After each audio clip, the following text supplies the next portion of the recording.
అందరికీ నమస్కారం. కార్యక్రమం ప్రారంభించే ముందు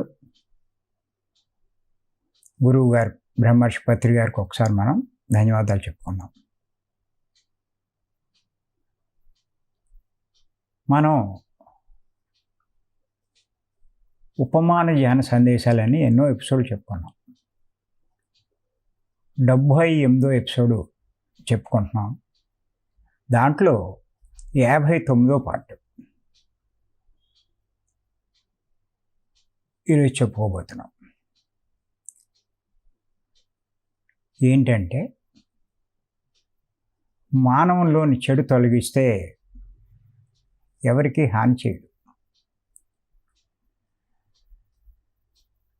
మరి ఈ చెడు ఎన్నో రకాలు, అవన్నీ తెలుసుకుంటున్నాం. సహజంగా ఒక్కొక్క జన్మలో కొన్ని చెడు తొలగించుకుంటారు ఏ మానవుడైనా సరే. అలా పూర్తిగా తనలోని చెడు తొలగించుకోవడానికి సుమారు 400-500 జన్మలు పడుతుంది. అంటే ప్రతి మానవుల్లో ఎన్ని రకాల చెడులు ఉంటాయో మనం అర్థం చేసుకోవచ్చు. బుద్ధి ఉపయోగిస్తే తొందరగా తొలగించుకుంటాడు. బుద్ధి ఉపయోగించుకోలేకపోతే కొన్ని జన్మలు ఎక్కువ పడుతుంది, అంటే అంతకన్నా ఏం లేదు.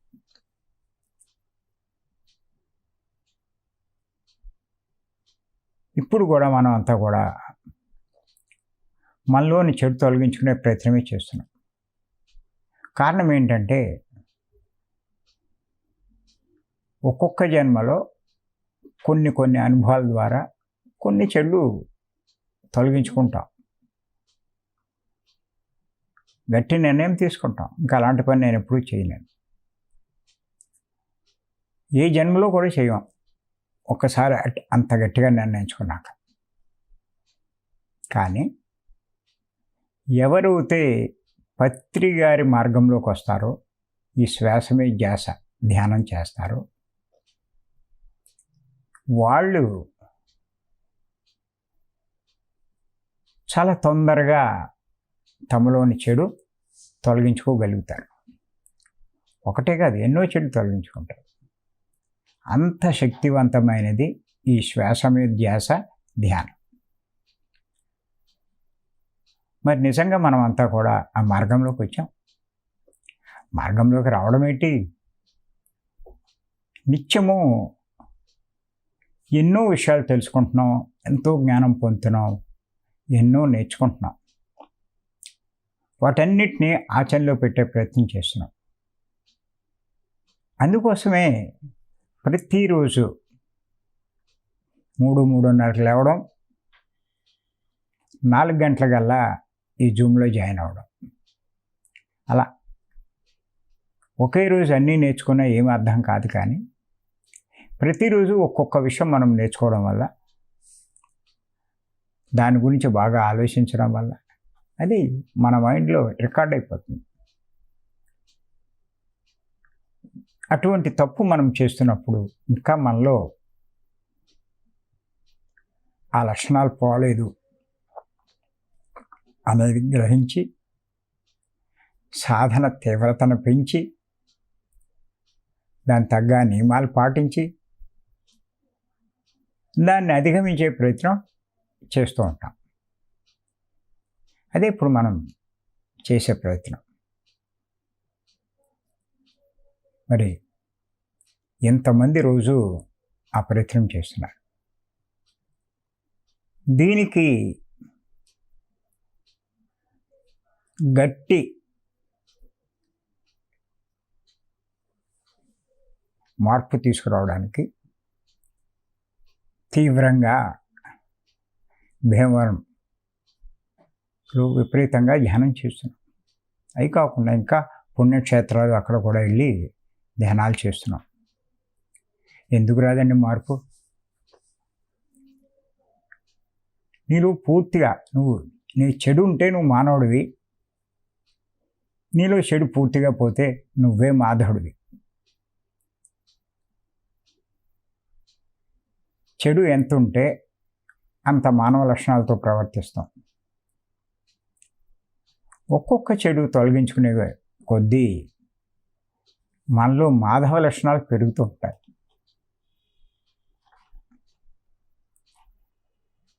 అది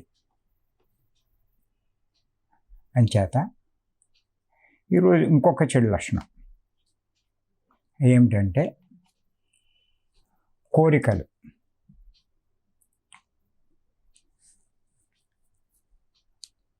ఈ కోరికలు కూడా మానవంలోని ఒక చెడు లక్షణమే. ఎప్పుడు అంటే ఆ కోరికలు అదుపులో లేనప్పుడు.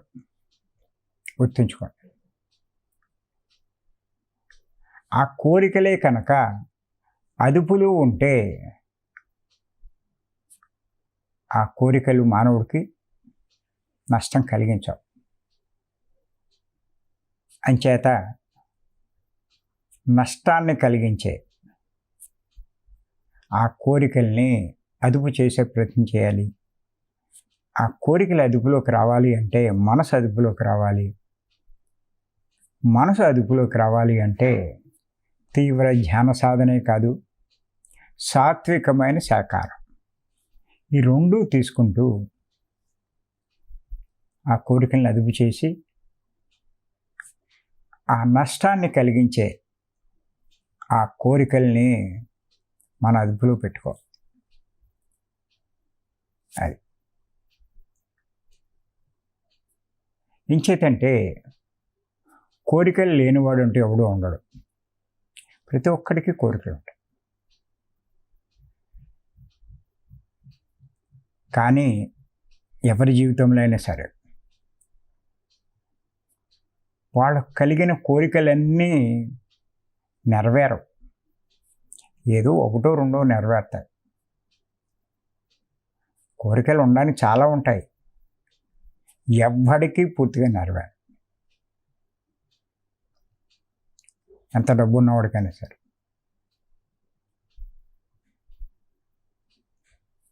చూడండి, ముఖేష్ అంబానీ ఎన్ని కోట్లు ఉన్నా ఆయనకి అర్థం కాదు. అబ్బాయి పెళ్ళి ప్రీ ఫంక్షన్కి 1000 కోట్లు తెచ్చిపెట్టాడు. అంత పెద్దవాడు డబ్బులో.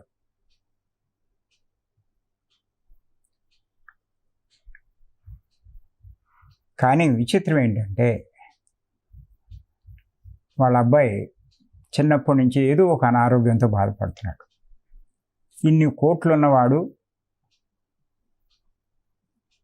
ప్రపంచమంతా తిరగలిగిన వాడు, పెద్ద పెద్ద డాక్టర్లని తెలుసున్నవాడు,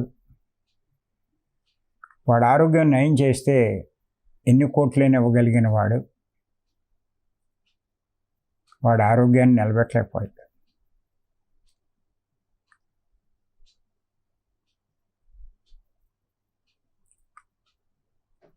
ఆయనకు ఒకటే కోరిక, మా అబ్బాయి ఆరోగ్యంగా ఉంటే చాలు.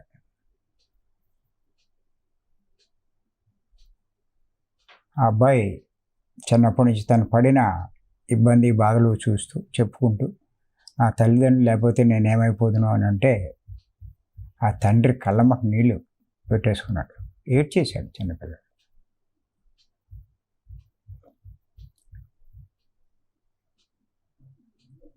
ఎంత డబ్బు ఉన్నా ఆ కోరిక నెరవేరలేదు. అది నేను అనేది. ఇక్కడ ఎంతో బాధపడతారు కోరిక నెరవేరకపోతే. చాలామంది దేవుళ్ళకు మొక్కుతారు, ప్రార్థిస్తారు, పూజలు చేస్తారు. ప్రపంచవ్యాప్తంగా ఇదే చూస్తున్నాం. కొంతమంది ప్రార్థనలు చేస్తారు, కొంతమంది నమోజులు చేస్తారు.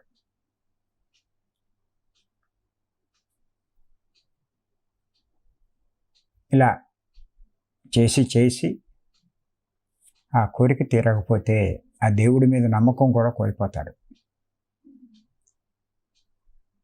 అలాంటి వారు ఏం చేస్తారంటే ఆ దేవుడి ఫోటోలు మారుస్తారు. ఇంకా కొంతమంది ఏం చేస్తారంటే మతాలు కూడా మార్చేవాళ్ళు అన్నారు. ఇలా ప్రపంచవ్యాప్తంగా ఎంతోమందిని మనం చూస్తున్నాం. అంతా దేనికోసం అంటే కోరికల కోసమే. ఈ కోరికల వల్ల కుటుంబంలో కలహాలు రావడం, గొడవలు రావడం, విడాకులు తీసుకోవడం, అన్నదమ్ముల మధ్య తగులు, అప్పచెల్లెళ్ళ మధ్య తగులు, తండ్రి కొడుకుల మధ్య గొడవలు, ఇలా ఎన్నో చూస్తున్నాం. ఇష్టమైన కుటుంబంలోనే ఎన్నో రకాల గొడవలు. ఇలా ఎందుకు జరుగుతుంది? మానవుల్లో ఈ చెడు లక్షణం ఉండబట్టి.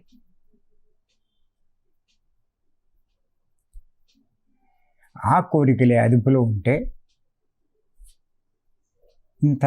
ఇన్ని రకాల నష్టం పొందవలసిన పని లేదు. అంచేత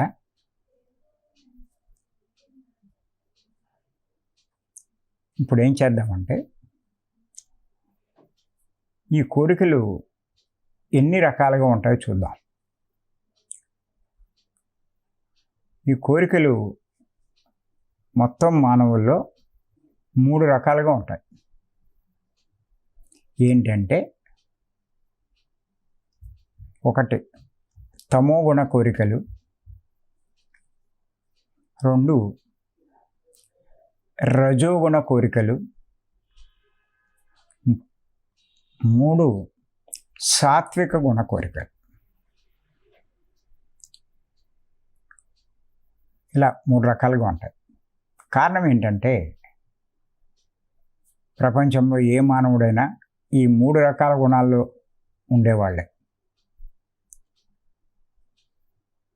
అంచేత తమోగుణ కోరికలు ఎలా ఉంటాయో, రజోగుణ కోరికలు ఎలా ఉంటాయో, సాత్విక గుణ కోరికలు ఎలా ఉంటాయో ఒకసారి చూద్దాం. ముందు తమోగుణ కోరికల గురించి చెప్పుకున్నాం. ఒక రకంగా చెప్పాలంటే, ఈ తమోగుణ కోరికలు కాన, పీన, సోన అన్న వాటి కోసమే ఉంటాయి.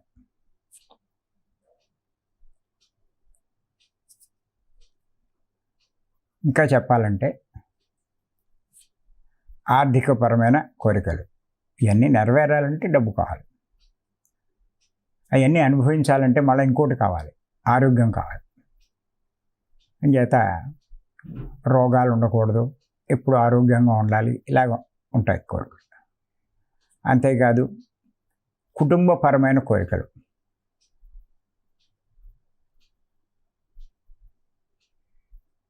నేను నా వాళ్ళు బాగుండాలి ఇవన్నీ అన్నట్టుగా అంతవరకే ఉంటుంది వాళ్ళ ఆలోచన.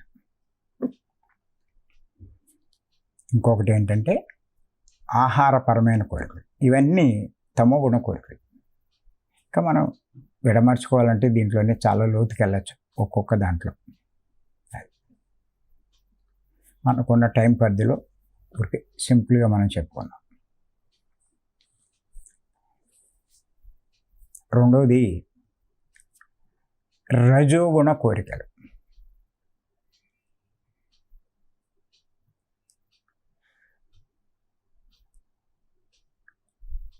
ఇవి ఎలా ఉంటాయంటే, అందరికంటే గొప్పవాడిగా ఉండాలని, గొప్ప హోదా కావాలని,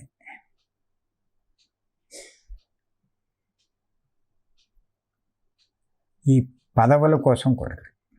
ఎవరి స్థాయిలో వాడు. వార్డు స్థాయిలో ఉన్నవాడు ఒక కౌన్సిలర్ అయితే చాలా ఉంటాడు.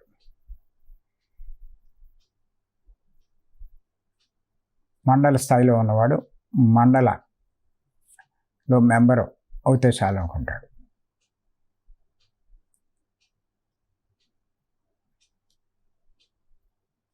లేకపోతే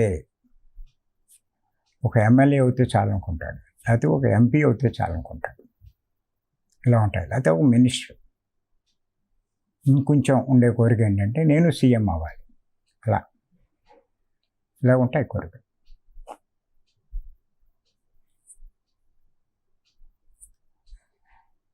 ఆ పదవుల కోసం ఉండే కోరికలు ఇలా ఉంటాయి.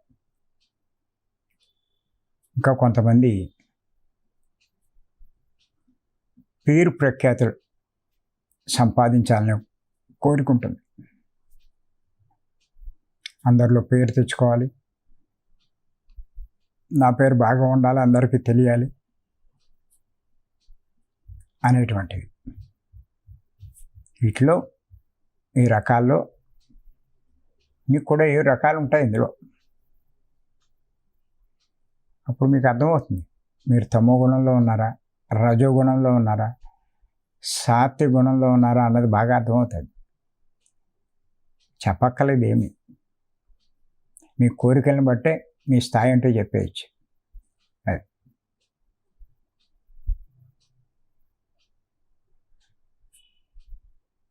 ఇంకా కొంతమందికి గొప్పగా జీవించాలనే కోరిక, అందరికంటే బాగా జీవించాలి, గొప్ప బిల్డింగ్ కట్టుకోవాలి, గొప్ప కారు కొనాలి. ఇలా ప్రతి ఒక్కరికి ఎన్నో రకాలైనటువంటి కోరికలు ఉంటాయి. ఒక రకంగా చూస్తే కోరికలు లేని వారే కనిపించరు.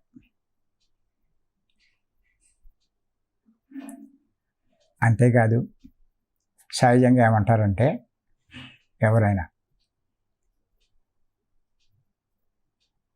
అసలు కోరికలే లేకపోతే జీవితం ఎందుకండి అంటారు. అలా కూడా మాట్లాడతారు.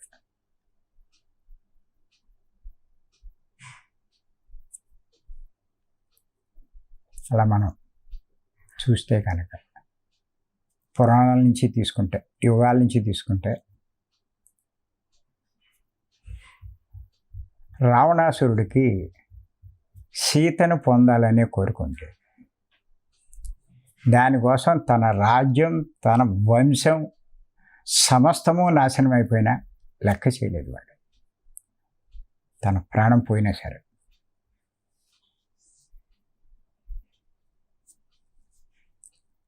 అలాగే ద్వాపర యుగంలో దుర్యోధనుడికి ద్రౌపదిని అవమానించి తన కక్ష తీర్చుకోవాలనేటువంటి కోరుకుండేది. దానికోసం మహాభారత యుద్ధమే సృష్టించాడు. ఎన్నో లక్షల మంది చనిపోయారు, అయినా లక్ష్య లేదు దుర్యోధనుడు. ఇంత చేసి దేనికోసం అంటే ఆ కోరిక గురించే. ఆవిడ నన్ను అవమానించింది మైసభలో, దానికి తగ్గ ప్రతీకారం తెచ్చుకోవాలి. తను చనిపోయాడు, తన సోదరులంతా చనిపోయారు, కౌరవ పరివారం అంతా చనిపోయింది. అయినా సరే తన కక్ష, పట్టుదల, తన కోరిక తీర్చుకోవాలి. దీన్ని బట్టి ఆలోచించండి, ఈ కోరికలు ఎంత నష్టాన్ని కలిగిస్తాయో. మరి నిజంగా ఆ కోరిక అదుపులో ఉంటే ఆ దుర్యోధనుడు అప్పుడు ఆవిడ మీద కక్ష తీర్చుకోబోతే నాకు నష్టం ఏంటి, దానికోసం ఎంతమందిని నాశనం చేయాలా అని కోరికని అదుపు చేసుకున్నాడు అనుకోండి, ఈ నష్టమేమి లేదు కదా. రావణాసురుడు, నా దగ్గర ఎంతమంది రాణులు లేరు, ఎంతమంది అప్సరసలు లేరు నా రాజ్యంలో, సీత మీదే మనసు పోవాలా, నా భార్య ఎంత సౌందర్యవతి, ఇలా వాడు కోరికల్ని అదుపు చేసుకుంటే ఆవిడ మీద నాకెందుకు అసలు అనుకుంటే గొడవే లేదు, ఈ నష్టమే జరగదు. అంచేత ఇప్పుడు కనుక మనం చూస్తే పూర్వకాలం నుంచి ఎంతోమంది రాజులు రాజ్యాలు జయించాలని, ప్రపంచాన్నే జయించాలనేటువంటి కోరికలు కూడా ఎంతోమందికి ఉన్నాయి. అలెగ్జాండర్ మనం చూస్తున్నాం. అలాగే ఎంతోమంది ధనవంతులు కావాలని, గొప్పవారు కావాలని, ఇలా రకరకాలుగా కోరికలు ఉండడం మనం చూస్తున్నాం. దానికోసం వాళ్ళు ఎంత కష్టపడ్డారో, ఎంత నష్టపోయారో, ఎన్ని రకాల కష్టాలు పాలయ్యారో కూడా మనకు తెలుసు.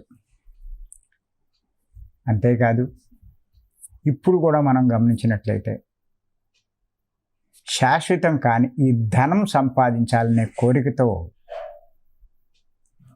ఎన్ని తప్పులు చేస్తున్నారో, పాపాలు చేస్తున్నారో, అధర్మంగా వ్యవహరిస్తున్నారో,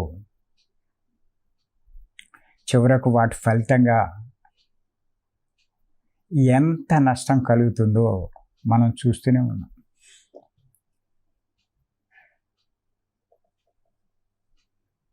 ఉన్నది చాలదా అండి?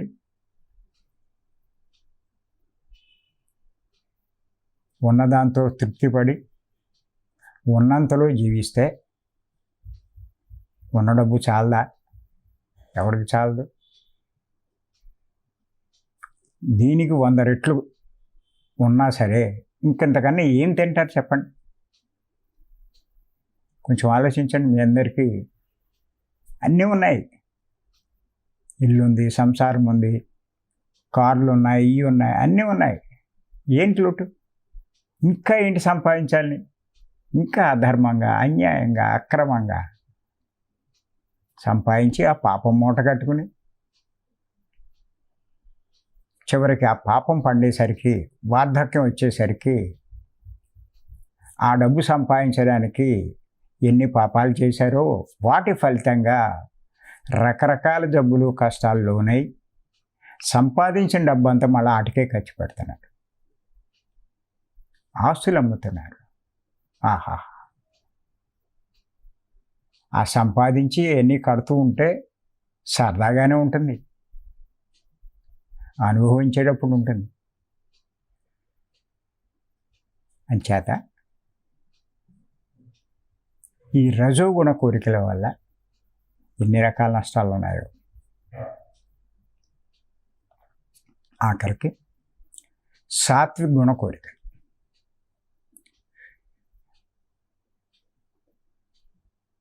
ఒక రకంగా చెప్పాలంటే మనమంతా ఈ సాత్విక గుణంలోకి వచ్చినట్టే లెక్క, మనందరం కూడా.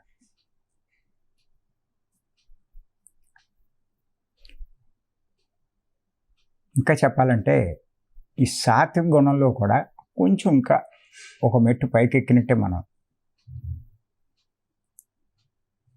ఈ సాత్విక గుణంలోకి వచ్చిన వాళ్ళ యొక్క కోరికలు ఎలా ఉంటాయంటే అందరికీ సేవ చేయాలి. ఆ కోరిక బాగా ఉంటుంది. ఎంత వీలవుతే అంత సేవలు చేస్తూ ఉంటారు. అక్కడక్కడ అన్నదానాలు చేస్తారు, ఇంకో చోటకి వెళ్ళి చేస్తారు, అన్నీ చేస్తూ ఉంటారు. పుణ్యకార్యాలు చేయాలనే కోరిక ఉంటుంది.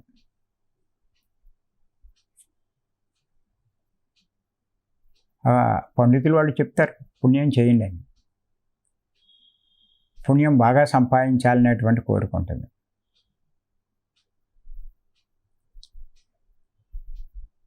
చేత పుణ్యకార్యాలు ఇవన్నీ చేసి, దానాలు ఇటువంటివన్నీ చేసి, వస్త్రదానాలు, ఆర్థిక దానాలు, ఈ మెడికల్ క్యాంపులు ఇలాంటివన్నీ చేస్తూ ఉంటారు.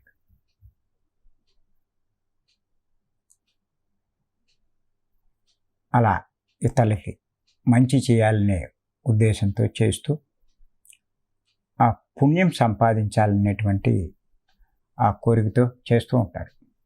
పెద్దలు చెప్తూ ఉంటారు పుణ్యాలు చేయండి. కానీ ఈ సాత్విక గుణ కోరికలు కూడా కొంత నష్టమే. మీకు ఆశ్చర్యం అనిపించవచ్చు, పుణ్యాలు చేస్తే నష్టం ఎలా కలుగుతుందండి?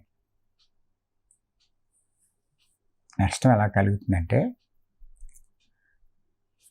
ఈ పుణ్యం చేయడం వల్ల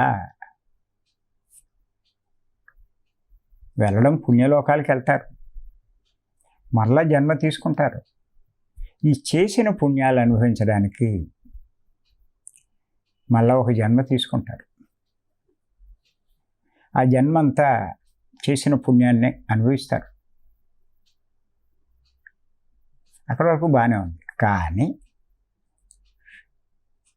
మానవుడు భూమి మీదకి వచ్చి భోగించడం కాదు కావాల్సింది.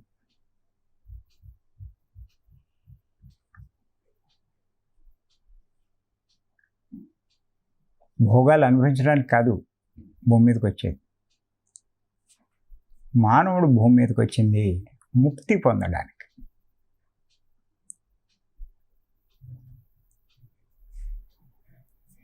జన్మ లేని స్థితి పొందడానికి, దుఃఖం నుంచి శాశ్వతంగా బయటపడ్డానికి. అది మానవుడి ఉద్దేశం. కానీ పుణ్యాలు చేయడం వల్ల ఆ ముక్తిని పొందలేరు. ముక్తిని పొందాలి అంటే ధ్యానం చేయాలి, ముక్తి కార్యాలు చేయాలి, ఆత్మసేవలు చేయాలి. వాళ్ళకే ముక్తి వస్తుంది. ఆ పని మనం చేస్తున్నాం. అంటే ఓ రకంగా లెక్కేస్తే ఎంత హయ్యెస్ట్ స్టేజ్లో మనం ఉన్నామో ఒక్కసారి చూసుకోండి.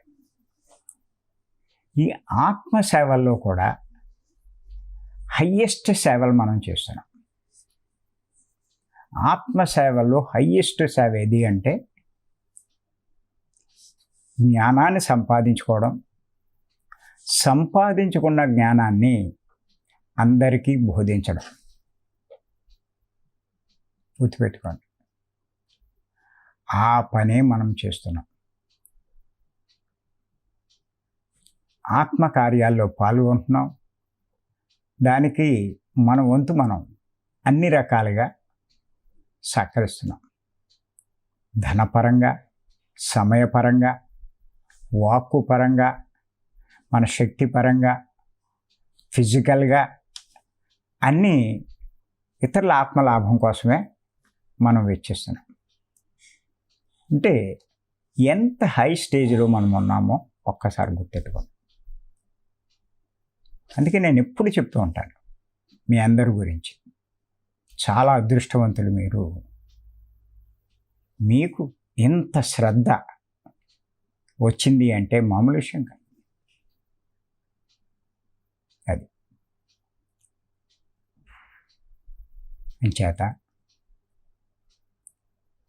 మనం ఇంకొంచెం శ్రద్ధ పెట్టి దీన్ని కొనసాగిస్తే ఇంకా ఎన్నో జన్మలు తగ్గించుకుంటాం మనం.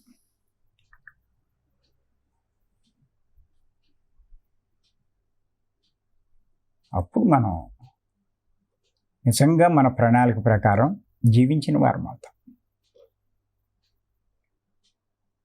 మనకంటే అదృష్టవంతులు ఎవరు ఉంటారు? కోట్ల మందిలో కొంతమంది ఏనండి. మనం లక్షలు ఉండరు, వేలు కూడా ఉండరు. దాన్ని బట్టి మీరు అర్థం చేసుకోవచ్చు. ఏది ఏమైనా నేను చెప్తున్నాను, కోరికలు అన్నది ఒక చెడు లక్షణమే. దాన్ని మీరు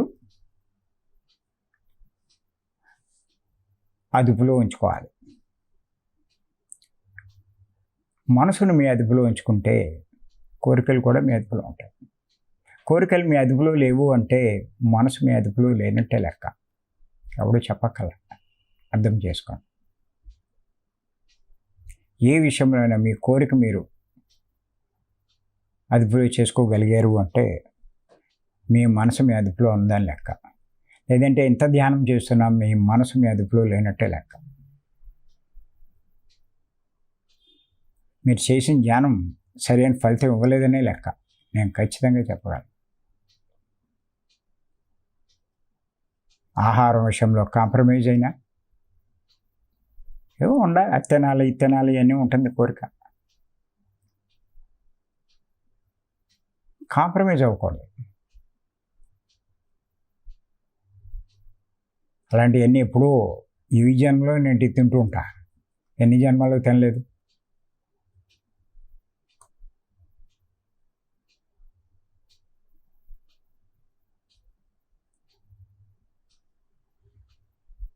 ఈ నెల్లాళ్ళు అందరూ నా ముందు తింటూనే ఉన్నారు, నాకు మింగడానికి అవకాశం లేదు.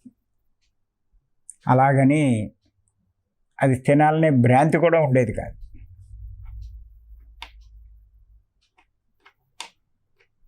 వాళ్ళు తింటూ నా వంక చూస్తూ జాలిపడేవారు.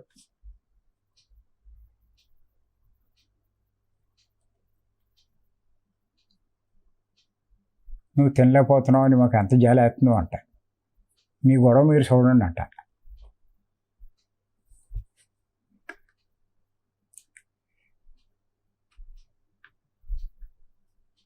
ఇప్పుడు కొంచెం తినగలుగుతున్నా, ఏదో తినాలనే కోరికతో కాదు. ఇప్పుడు తింటే కనుక శక్తి పెరుగుతుంది. ఇదివరకు మనం చేసే దాని మీద 10 రెట్లు ఎక్కువ పనిచేస్తాం. అది మీరు తేడా గమనించే ఉంటారు. 2 రోజుల క్రితం దాకా లిక్విడ్స్ మీద ఉన్నా, ఇప్పుడు ఫుడ్స్లోకి వచ్చా. ఆ తేడా మీరు గమనించే ఉంటారు. అది చేత ఏదేమైనా ఉండి కోరికలు అన్నవి మనలో ఉన్న ఒక చెడు లక్షణం, దాన్ని అదుపు చేసుకోవాలి. కోరిక లేకుండా ఏమి ఉండదు, అదుపు చేసుకోవడమే. ఈ అర్షడ్ వర్గాలన్నీ అంతే, అదుపు చేసుకోవాల్సినవి. కామము అంటే కోరికలు, క్రోధము అంటే కోపం, లోభము అంటే పిసినార్తనం. అదుపులో ఉంటే వేటిని అదుపు చేయాలి, వేటికి భారీగా ఉండాలి అర్థమవుతుంది. మోహం, విపరీతమైన మోహం ఉండొచ్చు, జ్ఞానం మీద మోహం ఉంది, తప్పేంటి. మదం, గర్వం, ఈ గర్వం ఉండొచ్చు ఆధ్యాత్మికంగా, అవసరం లేని గర్వాలక్కల. అసూయ, నీకంటే జ్ఞానపరంగా ఎదుగుతుంటే వాడి మీద అసూయపడు, నేను ఆ రకంగా అవ్వాలన్నట్టు పోటీ పడ్డాడు. డబ్బు ఉన్నవాడి మీద నీకెందుకు. అదుపులో ఉంటే ఈ అర్షడ్ వర్గాలను ఓ రకంగా ఉపయోగించుకుంటావు, అవి అదుపులో లేకపోతే అర్షడ్ వర్గాల్ని ఇంకో రకంగా ఉపయోగించుకుంటావు. అది ధ్యానం చేసే కొద్దీ అన్నీ తెలుస్తాను, మీకు పర్ఫెక్ట్గా ఉంటారు. గట్టిగా మాట్లాడితే అందరికి ఇంకా చాలా అవకాశం ఉంది. ఈ జన్మనే ఆఖరి జన్మ చేసుకుంటారు. నేను పుస్తకం రాస్తున్నా, గురువును గుర్తించడం ఎలా. 3 వంతులు తొందరలోనే అది రిలీజ్ అవ్వచ్చు, చూస్తాను. వీలైతే రేపు 1-3 తారీఖుల్లో రిలీజ్ చేయడానికి చూస్తాను.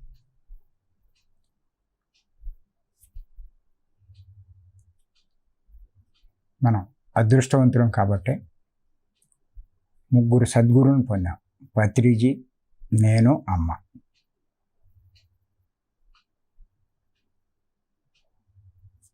కొంచెం జాగ్రత్తగా ఫాలో అవుతాయి. ఈ జన్మే ఆఖరి జన్మ, ఇంకేం లేదు. మరి ఈ అవకాశం ఇచ్చిన మీ అందరికీ ధన్యవాదాలు చెప్తాను. Thank you.